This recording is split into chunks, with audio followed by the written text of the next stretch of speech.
하나님 말씀은 에스더 5장, 에스더서 5장 1절에서 4절까지입니다. 우리 가정에서도 우리 성경 다 찾아주시기 바랍니다. 오늘은 설교 제목이 에스더여 그대의 소원이 무엇이뇨? 에스더여 그대의 소원이 무엇이뇨? 에스더 5장 1절에서 4절 우리 다 같이 큰 소리로 한번 읽으십니다. 제3일에 에스더가 왕후의 예복을 입고 왕궁 안뜰 곧 의전 맞은편에 서니 왕이 의전에서 전문을 대하여 보좌에 앉았다가 왕후 에스더가 뜰에 선 것을 본즉 심히 사랑스러움으로 손에 잡았던 금호를 그에게 내어 미니 에스더가 가까이 가서 금홀 끝을 만진지라 왕이 이르되 왕후 에스더여 그대의 소원이 무엇이며 요구가 무엇이뇨? 나라의 절반이라도 그대에게 주겠노라. 에스더가 가로되 오늘 내가 왕을 위하여 잔치를 베풀어 싸우니 왕이 선히 여기시거든 하만과 함께 하옵소서. 아멘. 혹시 하루가 몇 초로 되어 있는지 아세요? 하루가 우리가 아는 대로 1분은 60초, 1시간은 60분, 하루는 24시간. 그래서 이걸 다 곱해보면 하루는 86,400초입니다. 86,400초. 하루 우리가 째깍 이런 게 86,400분 지나갑니다. 그 86,400분 지나가는 동안에 굉장히 많은 것들을 할 수 있습니다. 어떻게 보면 아무것도 못할 것 같은데 그 86,400초 중에 정말로 우리가 이것 해야지 그러면은 얼마든지 마음 먹고 이렇게 할 수가 있습니다. 2015년도에 캐나다에서 이거 국제 빙상 대회가 열렸습니다. 그때 한국의 김민정이라는 선수가 500m 숏트랙에서 우승을 했습니다. 그 우승한 것은 집에 가셔서 구글링을 해보시면은 아주 굉장히 여러 곳에 이렇게 나옵니다. 왜 그렇게 여러 곳에 나옵니까? 아주 막 기가 막히게 우승을 했습니다. 지금 이제 같이 결승에서 이제 1등, 2등을 다투는 두 명이 결승선에 똑같이 들어갔습니다. 육안으로는 도저히 구분이 되질 않습니다. 그리고 이렇게 그냥 사진으로 판독해서도 구분이 되질 않습니다. 그래서 아주 이거를 판독을 잘할 수 있도록 이걸 막 얼마나 쪼갰는지 모릅니다. 이 결승선에 들어가는데요. 이게 칼날만큼도 아니고 칼날 앞에 요만큼이 한 선수가 먼저 들어갔습니다.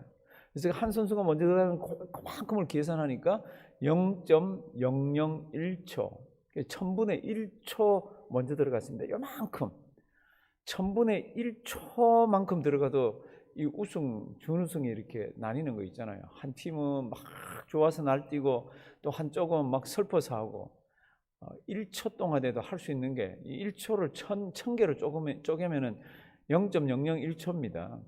우리가 86,400초 동안에 정말로 마음만 먹으면 할 게 많습니다. 우리가 에스더 4장에서 마음 먹는 걸 하나 봅니다. 에스더가 네가 지금 왕 앞에 가서 이야기를 해야 우리 민족이 구원을 받는다. 오빠, 제가 왕 앞에 못 나간 지가 한 달이 넘었다고.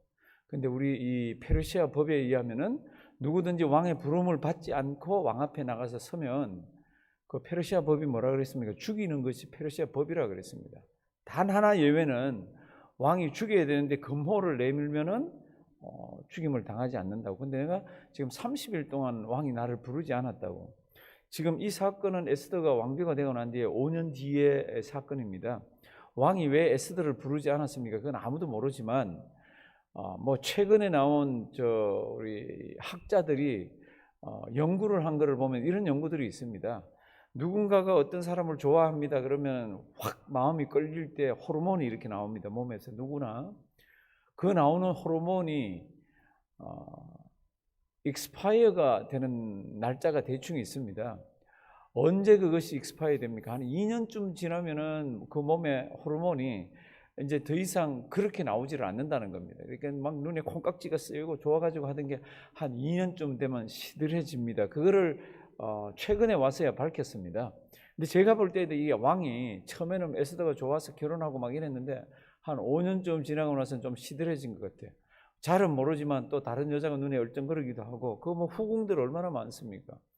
한 달을 부르지를 않았습니다. 그래도 이 오빠가 무슨 이야기를 합니까? 네가 왕비가 된 것은 지금 이때를 위함인지 누가 아느냐? 하나님께서는 우리 민족들을 다른 방법을 통해서, 네가 안 났으면 다른 방법을 통해서 구원을 시키지만 너와 내 가문은 멸망할 거라고, 이런 말을 합니다. 그때 뭐라 그러죠? 오빠, 수산에 있는 모든 유대인들 모아가지고 3일 동안 금식 기도를 해달라. 먹지도 말고 마시지도 말아달라. 나도 내 시녀들과 함께 3일 동안 기도하리라, 금식하리라. 그러고는 뭐라 그랬죠? 죽으면 죽으리라. 그 말을 4장 제일 마지막에 합니다. 4장 16절. 우리 4장 16절 가정에서도 우리 큰 소리로 한번 다 같이 읽으십니다. 당신은 가서 수산에 있는 유다인을 다 모으고 나를 위하여 금식하되 밤낮 3일을 먹지도 말고 마시지도 마소서. 나도 나의 시녀로 더불어 이렇게 금식한 후에 규례를 어기고 왕에게 나아가리니 죽으면 죽으리이다. 아멘. 그렇게 했더니 모르드게가 다 그대로 했습니다. 에스더도 그렇게 했습니다. 성도 여러분들, 3일 동안 금식을 하면 물은 마셔야 됩니다. 근데 지금 물도 안 마십니다. 우리 세상 표현으로 치면은 어떻게 보면 눈이 좀 퀭할 수도 있고요, 조금 이렇게 수척할 수도 있습니다. 3일 안 드시면 그렇게 몸에 변화가 있습니다. 그리고는 이제 5장 1절에 보면은 드디어 이 에스더가 왕 앞에 나왔습니다. 이 5장 1절부터 끝까지가 또 한 통으로 되어 있습니다. 얼른 보시면요, 제3일에 이제 3일 금식이 끝나고 난 뒤에 에스더가 왕후의 예복을 입고 왕이 앉아 있는 그 어전 있는 그 맞은 문에 가서 이렇게 섰습니다. 페르시아 법은 뭡니까? 왕이 그걸 까딱해서 모르거나 왕이 가만히 있으면 잡혀서 죽습니다. 근데 이제 5장 1절 전문 보좌에 앉았다가 가만 보니까 에스더가 와서 섰습니다. 저 멀리, 가까이 두질 않습니다. 가까이, 문하고 왕 있는 데는 가깝지 않습니다. 왜냐하면 문을 통과해서 왕에게 쫓아와서 왕을 시해할 수도 있기 때문에 꽤 멉니다. 2절 왕후 에스더가 뜰에 선 것을 본즉 심히 사랑스러움으로 손에 잡았던 금홀을 그에게 내어밉니다. 그랬더니 에스더가 들어가서 금홀 끝을 이렇게 만집니다. 성도분들, 이 페르시아 법을 그 이전 왕비도 어겼잖아요. 그리고 그 왕비는 죽었습니다. 에스더는 왕이 금홀을 내밀어서 지금 살립니다. 3절 굉장히 중요한 게 있습니다. 3절 왕이 이르되 왕후 에스더여, 그대의 소원이 무엇이며, 퍼티션이 뭐냐? 당신이 여기 왔을 때는 틀림없이 뭔가 간청하고 싶은 게 있어서 왔는데 소원이 무엇이며 요구가 무엇이냐? 나라의 절반이라도 그대에게 주겠노라. 이렇게 되어 있습니다. 사랑하시는 성도 여러분들, 3일 동안 기도했습니다. 금식했습니다. 하나님만 붙들었습니다. 그랬더니 왕의 입에서 나오는 말이 뭐예요? 그대의 소원이 무엇이뇨? 이렇게 묻습니다. 뭐라 그래야 돼요? 막 엉엉엉엉 울면서 속에 있던 게 막 북받쳐서 막 민족 사랑하는 마음에 가서 막 엎드려 가지고 제 소원은 이겁니다. 이래야 될 것 같은데 에스더가 굉장히 지혜로운 사람입니다. 그래서 지금 그 이야기를 하지 않습니다. 왜 그렇습니까? 지금 그 이야기를 하면 왕이 마음에 준비가 안 돼 있습니다. 왕이 깜짝 놀라면서 왜 그래? 뭐지? 뭐 난리가 나잖아요. 에스더 입에서 이런 말이 나갑니다. 왕이여, 오늘 제가 왕을 위해서 조촐한 잔치를 베풀겠습니다. 오시기 바랍니다. 근데 오실 때 그냥 오시지 말고 누구도 함께요? 하만도 함께 오면 좋겠습니다. 그렇게 이제 되어 있습니다. 3절 다시 보십니다. 왕이 이르되 왕후 에스더여, 그대의 소원이 무엇이며 요구가 무엇이뇨? 나라의 절반이라도. 이 옛날 왕들이 기분이 좋고 이러면요, 이게 상투어입니다. 나라의 절반이라도 주겠노라 그러면 그래요 왕이요, 왕이 나라의 절반을 저에게 주시옵소서 그러면 전현을 죽여라 이렇게 나갑니다. 근데 왕이 이런 얘기 잘하죠. 세례요한 목이 날아갈 때도 그 여자애가 춤을 췄잖아요, 그렇죠? 그때 요구가 무엇이냐, 나라의 절반이라도 주겠노라 그렇게 돼 있습니다. 다 알아야 나라의 절반을 구하는 거 아니라고. 그럼에도 불구하고 아주 기분이 아주 좋아서 하는 얘기인 거는 압니다. 그때 4절 에스더서에는 잔치라는 말이 많다 그랬죠. 21번 나온다 그랬습니다. 우리말 성경. 세번역은 22번이나 나옵니다. 잔치가 이렇게 사건들을 끌고 가는 게 많습니다. 4절 에스더가 가로되 오늘 내가 왕을 위하여 모여 잔치를 베풀어 싸우니 왕이 선히 여기시거든 누구와 함께? 하만과 함께 이제 오시라고 이렇게 초청을 했습니다. 성도님들, 제가 전번에 앞서서 일하시는 하나님이라고 이렇게 제목을 몇 번을 잡았습니다. 오늘도 이 5장을 보시면요, 전혀 뭐 하나님에 관한 그런 것, 뭐 검식도 없고 5장은 검식도 없고 기도도 없고 아무것도 없습니다.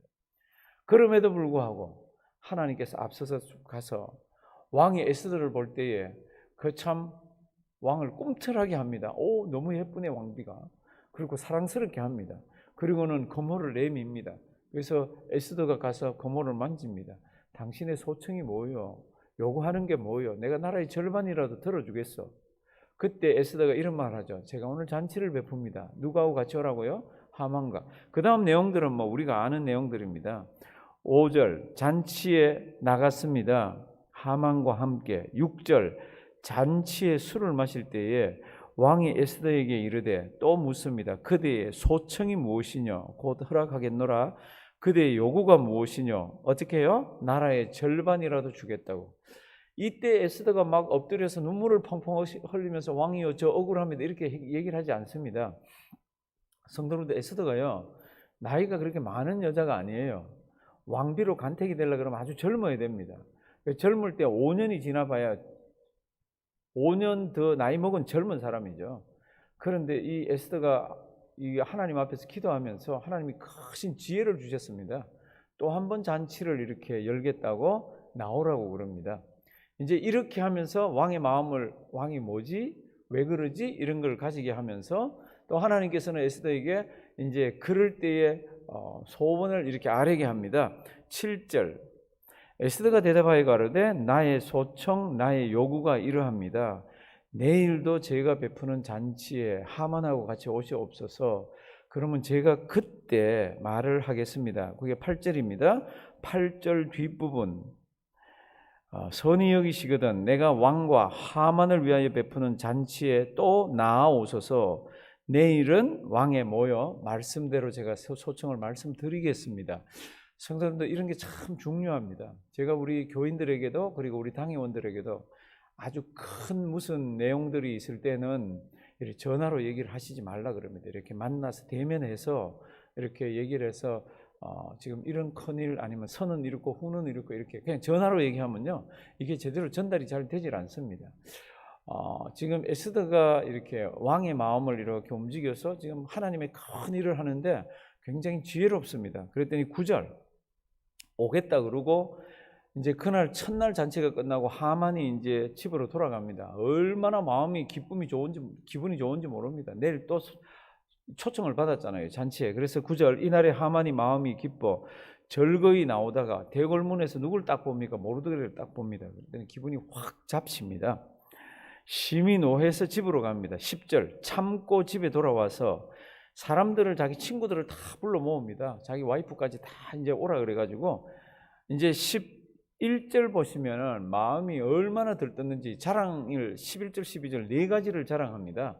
첫째 자랑이 뭡니까? 자기의 큰 영광과 부성한 영광과 큰 영광과 자녀가 많은 것과 왕이 자기를 들어 왕의 모든 방백이나 신복들보다 높인 것. 이게 세 번째잖아요. 네 번째가 뭡니까? 12절 왕후 에스더가 잔치에 또 자기를 불렀다는 겁니다. 그 베푼 잔치 이러면서 막 기분이 너무 좋은데 내가 하나 딱 기분 나쁜 게 있는데 그게 뭡니까? 모르드게 13절 유다 사람 모르드게 때문에 기분이 너무 나쁘다 그랬더니 그 주변에 있는 사람들이 친구들과 와이프와 함께 뭐라 그럽니까? 이거 저 모르드게 죽여버려야 된다고. 그러니까 하만이 짱대를 높이 세워가지고 당신이 왕에게 들어가서 모르드게를 죽이게 해달라고 얘기를 하고 죽여버리죠. 이제 그 얘기를 합니다. 그게 이제 14절입니다. 14절 그 아내 세레스와 모든 친구가 이르되 얼마나 50규빗 50규빗은 우리 계산 잘하면 25m입니다. 25m면 어마어마하게 높습니다. 높은 짱대를 높은 나무를 세우고 내일 왕에게 모르드게를 그 나무에 달기를 구하고 왕과 함께 즐거이 잔치에 나아가소서. 하만이 그 말을 선히 여기고 명하여 어떻게 해요? 나무를 세웁니다. 그리고는 하루가 저물어서 이제 자야 되잖아요. 그리고 이제 잠을 잡니다. 이 집에는 짱대가 높이 올라가 있습니다. 성도들도 사람이 자기 계획을 세웠다고 그대로 되든가요? 그럴 때 성경을 보면은 그렇게 되어 있질 않습니다. 성경을 보면은 사람이 제비를 뽑아도 일을 작정해서 하는 것은 하나님이 하십니다. 우리가 아는 대로 모르드게는 이 일이 되어지질 않습니다. 이제 6장 보면은 굉장히 중요한 내용들이 이렇게 얽혀 있습니다. 사람 뜻대로 절대로 되지 않는 게, 준비하여도 뜻대로 되지 않는 게 인생입니다. 저는 1974년을 기억을 합니다. 늘 1974년을 기억하면 참 희한하다. 1974년 8월 15일 날 우리 경축 행사가 있을 때 제1동포 누구예요? 문세광이가 그 행사에 참석을 했습니다. 제가 거기에 나온 기록들이나 여러 가지들을 읽어보니까 1974년 3.1절 때 그런 행사가 있을 때 경호원들이 얼마나 그 앞에서 들어오는 외국 인사들, 대사들, 초청받은 사람들 얼마나 거기서 몸수색을 하고 이렇게 엄하게 그걸 했는지 모릅니다. 그래서 막 외국에 있는 사절들이요, 막 컴플레인을 굉장히 많이 했습니다. 아니, 무슨 기념식을 하는데 이렇게 사람들 죄인 취급하면 어떡하냐고. 그래서 1974년 8월 15일 날은 경호팀들에게 조금 느슨하게 하라 그랬습니다. 아주 굉장히 귀한 외제차가 들어오거나 아주 이렇게 무슨 외국 말을 쓰거나 이런 사람들은 조금 느슨하게 하라 그랬습니다. 문세광이가요, 일본말을 하잖아요. 제1교포니까. 그리고 조선호텔에 묵고 있다고 가깝습니다. 그 경축 행사까지 장충 체육관까지 가까워요. 그러니까 거기서 그 전날 밤에 권총을 꺼내가지고 쏘지는 않지만 연습하고 그리고 이 사람은 백발백중의 사람이에요. 근데 이제 거기 가려 그러니까 차를 이제 내야 되잖아요. 아주 멋있는 차가 들어가야 되는데 이거를 이제 조선호텔에다가 얘기하니까 조선호텔에 그런 차가 없는 겁니다. 그때. 그래서 이제 조선호텔에서도 그렇고 이쪽 저쪽에서 차를 한대 외제차를 좋은 차를 하나 빌려가지고 그 차를 타고 이가 들어옵니다. 이가 타고 가면서 운전사에게 돈을 많이 주면서 그 호텔에 그 행사장에 가면은 당신이 내려가지고 내 문을 열어달라. 이제 그런 것까지를 위해서 이제 돈을 줬으니까 운전사는 이제 가서 내려서 문도 열고 이렇게 하니까 그 경호팀에서는 아주 높은 사람이 외제차를 타고 온 줄 알고 그냥 비표나 이런 거 안 하고 그냥 집어넣었습니다. 몸 수색도 안 하고. 성도님도 희한하죠. 그렇게 해서 들어갔습니다. 들어가서 아무 제재 없이 들어가서 그 연설하는 중에 자기가 뛰어나가면서 막 총을 쐈잖아요. 그게 뜻대로 안 된 거 우리가 압니다. 왜 안 됐습니까? 첫 발은 자기 이 허벅지에다 쐈습니다. 허벅지에다 쐈는데 그게 조금 먼 곳에 쐈기 때문에 그때 대통령은 총소리를 못 듣고 그냥 연설을 합니다. 그러니까 이제 이걸 꺼내서 이제 통로로 나가서 막 쫓아가면서 쏩니다.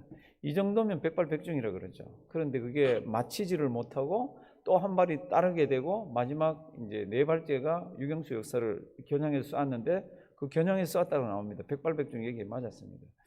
참 희한합니다. 저는 그거 볼 때마다 사람이 마음으로는 계획하고 준비를 다 하더라도 뜻대로 안 되는 게 그런 겁니다. 그때 유경수 여사 나이가 39살이었더라고요. 지금 살아계시면 나이가 95살인가 그렇더라고요. 성도 여러분들, 하만이라는 사람은요 정말로 치밀한 사람이에요. 한 11달 뒤에 지금 유대인들 다 죽이기로 돼 있는데 모르드게는 이게 기분이 너무 나빠가지고 내일 죽여야 됩니다. 그래서 내일 왕 앞에 나가가지고 저놈 죽이게 해 주시옵소서. 고대 사회에서 큰 공을 세운 사람에게는 그러려면 이렇게 허락이 떨어집니다. 그래서 이제 그 밤에 이제 기분 좋게 잠을 자고 있는 게 오늘 에스더 5장까지의 말씀이에요. 하나님이라는 표현도 없고 아무것도 없지만 하나님이 앞서서 일하시면서 보이지 않는 손을 가지고 붙들고 사건들을 이렇게 끌고 가십니다. 잊지 말기를 바랍니다. 아무리 팬데믹이, 아무리 미국 대선이 우리가 모르는 방향으로 가더라도 하나님은 살아계십니다. 우리는 트럼프가 될지 바이든이 될지 모릅니다. 내년에는 어떤 모양으로 전 세계가 갈지 사회주의가 판을 치게 될지 뭐가 어떻게 될지 모르지만 살아계신 하나님은 그 모든 것들을 보시면서 역사를 끌고 가십니다. 그 하나님 붙드시고 오늘 하루도 그 하나님 붙드시고 12월도 그 하나님 붙드시고 2020년도 잘 마무리하시고 승리하시기를 주님의 이름으로 부탁드립니다. 살아계신 하나님, 참 세상에는 우리가 모르는 일들이 참 많이 일어납니다. 아무리 모르는 일들이 많이 일어나도 세상에서는 하나님이 살아계신 건 몰라도 우리는 하나님이 살아계신 것을 압니다. 오늘 하루도 또 12월 달도 2020년도 살아계신 하나님 아버지 앞에서 잘 마무리하게 해 주시옵소서. 귀한 하루 주심을 감사드리옵고 예수님의 이름으로 기도드리옵나이다. 아멘.